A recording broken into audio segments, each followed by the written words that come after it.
नमस्कार माझ्या ज्ञानव्रती मैत्रिणींनो, बंधू भगिनींनो आणि श्रोत्यांनो.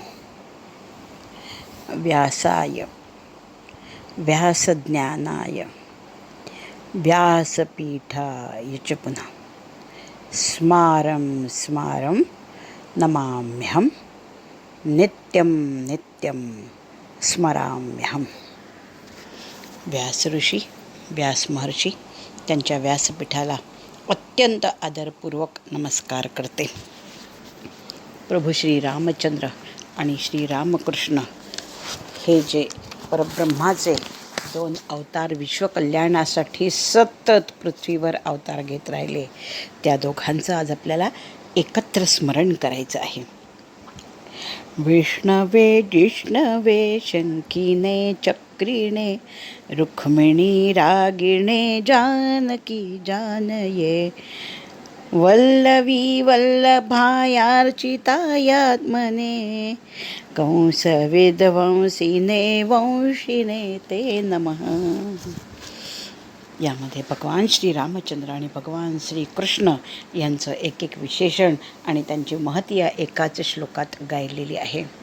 नाम भिन्न आहे पण तत्व एकच आहे, परब्रह्म तत्व. अशा या श्री रामकृष्णांच्या चरणावर नतमस्तक होते. ह्यानंतर आपल्याला माऊलींचं स्मरण करायचं आहे. ज्ञानेश्वर माऊली. अनेकांना प्रश्न पडतो की 12व्या वर्षी एवढं प्रगाढ ज्ञान, अशा ज्ञानाच्या राशी कशा निर्माण केल्या. तर त्याचं सार ह्या श्लोकामध्ये सांगितलेलं आहे की का जमलं त्यांना.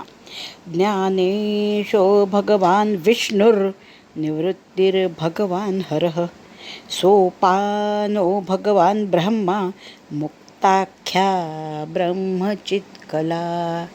ज्ञानेश्वर हे या जन्माचे ज्ञानेश्वर असले तरी ते साक्षात भगवान विष्णू आहेत.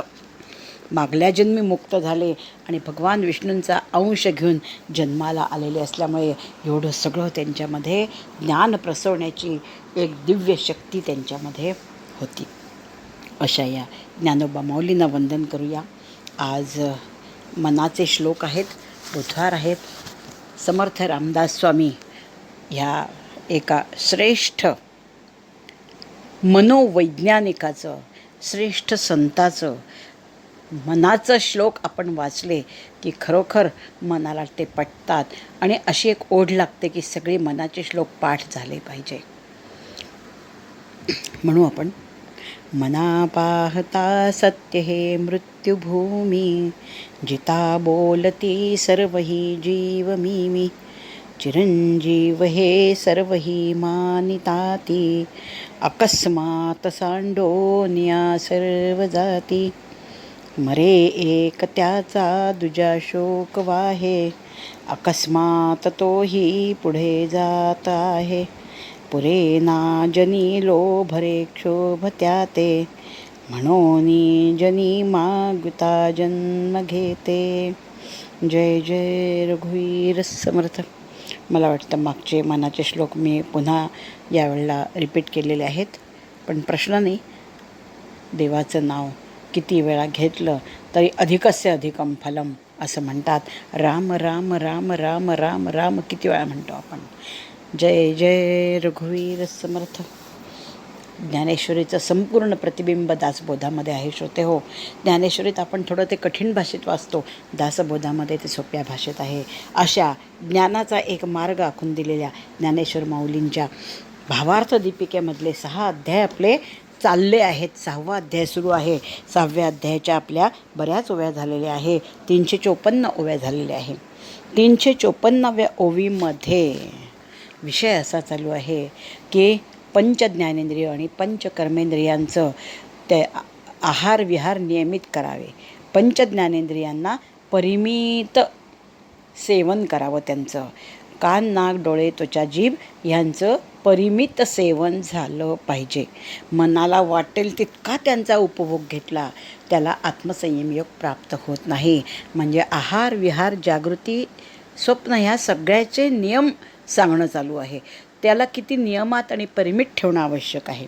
355व्या ओवीमध्ये सांगताय तैसा युक्तिमंत कौतुके, अभ्यासाची या मोहरा ठाके, आणि आत्मसिद्धीची पिके अनुभवे तयार. हे झालेलं आहे मला वाटतं. आपल्या 360 ओव्या झालेल्या आहेत. 360वी ओवी मी पुन्हा वाचते. अर्जुनाला म्हणतायत, अर्जुनाच्या मनातली भीती काढण्याचा भगवंताचा प्रयत्न चालला आहे. अर्जुनाची काय भीती आहे हे मी तुम्हाला मागच्या ऑडिओत पुन्हा सांगितलेलं होतं, प्रवचनात मागच्या, की अर्जुनाच्या मनाला अशी भीती वाटते की अरे हा आत्मसंयम इतका कठीण आहे, याला स्थान शोधायलाच किती कठीण आहे. असं स्थान पाहिजे, ते स्थान महात्म्य फार श्रोते हो. परवा व्हॉट्सॲपवर एक व्हिडिओ पाहिला मी.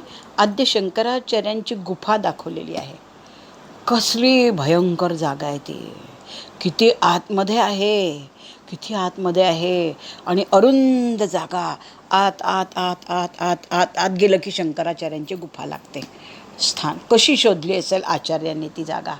तिथे बसले तेव्हा तो त्यांना पाहिजे तो एकांत निवांतपणा मिळाला, आणि त्यातून अद्वैतवाद जन्माला आला, जो आज विश्वाला त्याने अजरामर केलेला आहे. स्थान महात्म्य उंबरठा पहिला काय आहे अध्यात्माचा? स्थान महात्म्य, एकांताचं निवांत स्थान पाहिजे श्रोते हो. म्हणून अर्जुनाला वाटतंय की स्थानापासून एवढं महात्म्य आहे, मग तो योग आचराचा आहे, मग असं आसन घालायचं आहे, मग तो जालंधर बंद आहे, मग ते आहे, मग सगळं कुंडलिनी जागृत, हे सगळं घाबरला आहे तो. म्हणून तो म्हणतोय की हे कौशल्य मला जमणार नाही. कौशल्य न लागता मला आत्मसंयम योगी असं साधन सांग. त्याच्यावर त्याच्या मनातली भीती जाणून भगवंत त्याच्या मनातली भीती गोड बोलून घालवतात. ते चिडले नाही, रागावले नाही. शिष्याची असमर्थता पाहून त्याला ते त्याची भूमिका, त्याच्या मनाची मशागत करतायत की अरे तुझ्यात आहे ते. काय म्हणतात ते 361व्या ओवीत, तरी पार्था हे झणे सायास घेशी हो मने, वाया बागुल ये दुर्जने इंद्रिये करीती. अरे पार्था, पृथापुत्र अर्जुना, हे झणे सायास घेशी हो मने. मने म्हणजे तुझ्या मनामध्ये, सप्तमी, सायास घेशी असा एक कठीण आणि विचित्र विचार तू धारण केला आहे. घेशी म्हणजे धारण केला आहे, झणी म्हणजे आत्ता लगेच ताबडतोब. माझं बोलणं ऐकल्याबरोबर अरे पार्था, तुझ्या मनात तू एक वेगळा विचार, वेगळी समज, वेगळी धारणा धारण केली आहेस. आणि वाया बागुल ये दुर्जने इंद्रिय करते. अर्जुनाने काय धारणा करून घेतली आहे की मला हा योग जमणारच नाही, माझ्यामध्ये एवढी लवचिकता नाहीच आहे. आसन घालून इतक्या वेळी बसायचं टाचेवर आणि अपानवायूला पिडा द्यायची आणि कुंडलिनी जागृत करायची, हे सगळं त्याला कठीण वाटतं आहे. म्हणून तो म्हणतो आहे माझ्यात ही क्षमता नाही आहे. त्याच्यावर भगवंत म्हणताय की तुझ्या मनाने उगाचच ही धारणा केली आहे की आत्मसंयम योग कठीण आहे, हा योग कठीण आहे, हा योग कठीण आहे, अशी तू उगीचच गैरसमज करून घेतला आहे रे अर्जुना. आता ती इंद्रियांना दोष देतात आहे. वाया बागुल ये दुर्जने इंद्रिये करते. दुर्जने हे इंद्रियांचं विशेषण आहे. दुष्ट कोण? इंद्रिय. हे दुष्ट इंद्रिय काय करतात? उगाचच बागुलबाव करतात योगाचा, उगाचच बागुलबाव करतात, उगाचच इश्यू करतात आपल्या आजच्या भाषेत, की हे जे इंद्रिय आहेत ना, ज्ञानेंद्रिय, त्यांना कोणी योग साधना करायला बसलं, चिंतन करायला बसलं की ते लगेच बागुलबाव करतात. मग ते डोळेच त्रास देतील, मग कानच त्रास देईल, मग मांडीच त्रास देईल, मग मांडीच घालता येणार नाही. असे हे जे इंद्रिय आहेत ना अर्जुना, हे दुष्ट इंद्रिय आहे. ये दुर्जने इंद्रिये. हे दुष्ट इंद्रिय काय करतात रे? आपल्या ह्या ध्यानयोगाचा बागुलबाव करतात. ते उगाचच त्याचा इश्यू करतात. ते त्यांना काहीच त्रास नसतो, पण या योग्याला ध्यानाच्या वाटेला जाऊ द्यायचं नाही असा त्यांचा विचार असतो. म्हणून ध्यानाला बसलेल्या योग्याची इंद्रिय त्याच्या ध्यानाचा बागुलबाव करतात, योगाचा बागुलबाव करतात.